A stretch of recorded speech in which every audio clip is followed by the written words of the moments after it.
জীবন শিক্ষা এভরি মোমেন্টে সবাইকে স্বাগত। আজকে আমি আপনাদের সামনে হাজির হয়েছি লাউ চিংড়ির রেসিপি নিয়ে। এই লাউ চিংড়ির রেসিপির জন্য আমি নিয়ে নিয়েছি লাউ, চিংড়ি মাছ আর একটা আলু। লাউটাকে আমি কেটে ভালো করে পরিষ্কার করে ধুয়ে রেখে দিয়েছি, আলুটাও কেটে ধুয়ে পরিষ্কার করে রাখা, আর চিংড়ি মাছটাও ভালো করে কেটে ধুয়ে পরিষ্কার করে নিয়েছি। দেখুন, আমার সমস্ত কিছু কাটা হয়ে গেছে।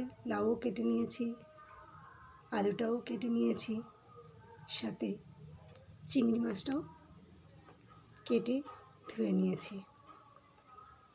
দেখুন, চিংড়ি মাছটা আমার কেটে ধুয়ে পরিষ্কার করে রাখা হয়ে আছে।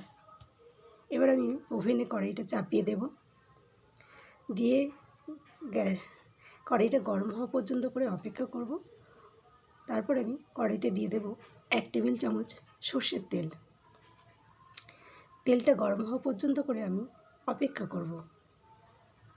তেলটা গরম হয়ে গেলে আমি তেলের মধ্যে দিয়ে দেব 1 চামচ 5 ফোড়ন।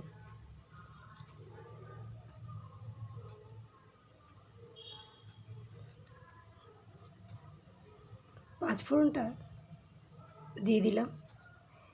এবার 5 ফোড়নটা দিয়ে যখন একটা সুন্দর স্মেল বেরোতে শুরু করবে, তখন আমি দিয়ে দেব একটা তেজপাতা। চিংড়ি মাছটাকে আমি ভাজবো না, কাঁচা অবস্থাতেই রান্না করব। চিংড়ি মাছটা ভাজলে কী হয়, একটা অড টাইপের গন্ধটা বেরোয়, সেটা ঠিক ভালো লাগে না। যার জন্য আমি মাছটা কাঁচাই রান্না করব। কাঁচা চিংড়ি মাছ রান্না করলে তার টেস্ট হয় অপূর্ব। মশলাটা দিয়ে সুন্দর স্মেল বেরোতে শুরু করেছে। এবার আমি এতে দিয়ে দেব একটা তেজপাতা।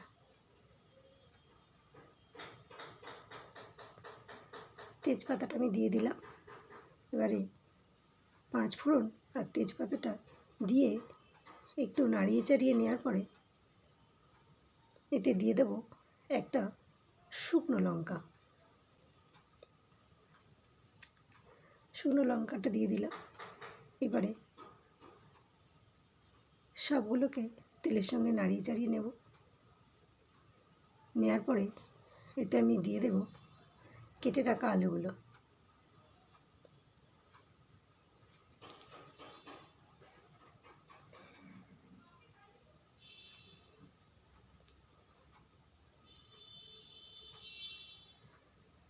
সব আলুগুলো দেওয়া হয়ে গেছে।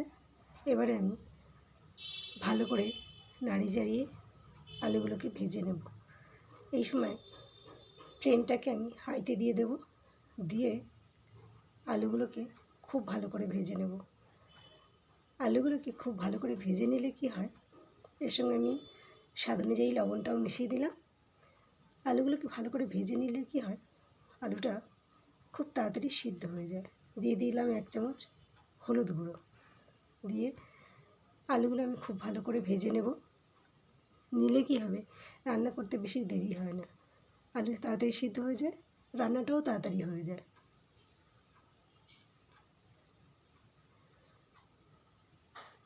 দেখুন, আলুটা খুব ভালো করে ভাজা হয়ে গেছে।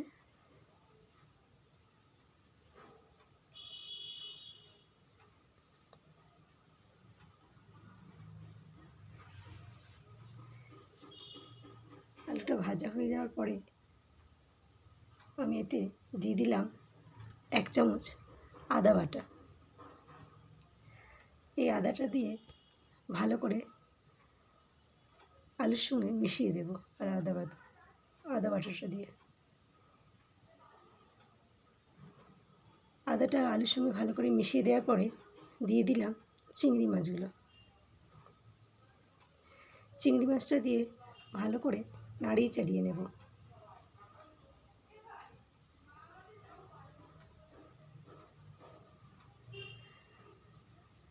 চিংড়ি মাছ দিয়ে ভালো করে নাড়িয়ে চাড়িয়ে নিলে কি হবে, চিংড়ি মাছগুলো একটু ভাজা ভাজা হয়ে যাবে। আলাদা করে ভাজলে কী হবে, চিংড়ি মাছটার যে গন্ধটা বেরোয় সেটা আলুগুলোর সঙ্গে দিয়ে দিলে সেই গন্ধটা কিন্তু বেরোবে না। তার সঙ্গে যে আদাটা আমি দিয়ে দিয়েছি সেই বাজে গন্ধটা আমার লাগবে না, ভাজার গন্ধটা, টেস্টটা অপূর্ব হবে। দিয়ে দিলাম কুচনো কাঁচা লঙ্কাগুলোও দিয়ে দিয়েছি, এবার ভাজা হয়ে যাবে। এবারে দিয়ে দেব 1 চামচ ধনে গুঁড়ো। যেহেতু চামচটা খুবই ছোট সেহেতু আমি ধনে গুঁড়োটা দুবারে দিলাম। এবারে সমস্ত কিছু নাড়িয়ে চাড়িয়ে নিয়ে এর মধ্যে দিয়ে দেব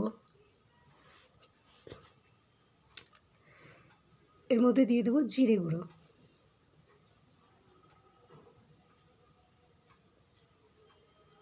জিরে গুঁড়োটাও আমি দুবারে দেব, কারণ চামচটা খুবই ছোট, একবারে দিলে মশলাটা একটু কমই পড়বে।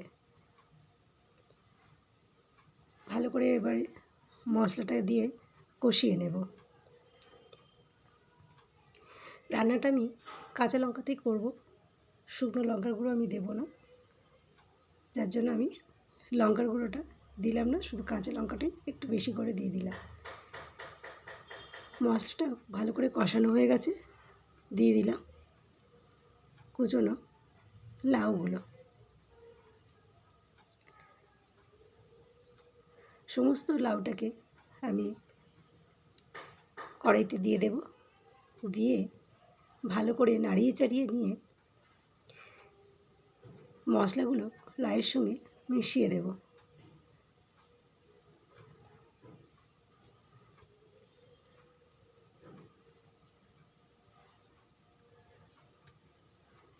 আমার চ্যানেলে নতুন বন্ধু হয়ে থাকলে চ্যানেলটা সাবস্ক্রাইব করে নেবেন, তার সাথে লাইক, শেয়ার, কমেন্টস করতে ভুলবেন না।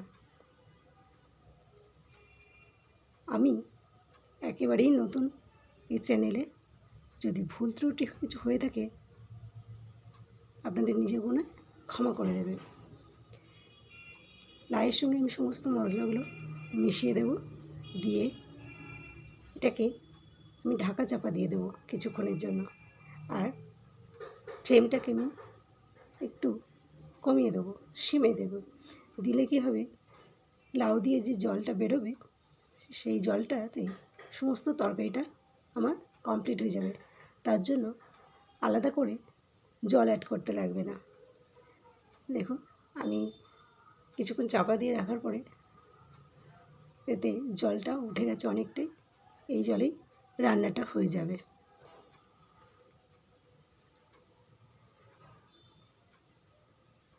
অনেকটাই জল উঠে গেছে, এই জলে সুন্দর হবে রান্নাটা। আলাদা করে জল মেশালে কি হয়, তরকারিটা অতটা টেস্ট হয় না। চাপা দিয়ে দিলাম, আবারও কিছুক্ষণ হতে দেব। দেখো তরকারিটা প্রায় হয়ে গেছে। সবাই ভালো থাকবেন, সুস্থ থাকবেন। আজ এই পর্যন্ত, আবার অন্য কোনো দিন হাজির হয়ে যাব অন্য কোনো নতুন রেসিপি নিয়ে। আমার তরকারিটা প্রায় কমপ্লিট হয়ে গেছে, একদমই প্রায় শেষের দিকে। এবার আমি ফ্লেমটাকে অফ করে দেব, দিয়ে কিছুক্ষণ স্ট্যান্ডিং টাইমে রেখে দেব।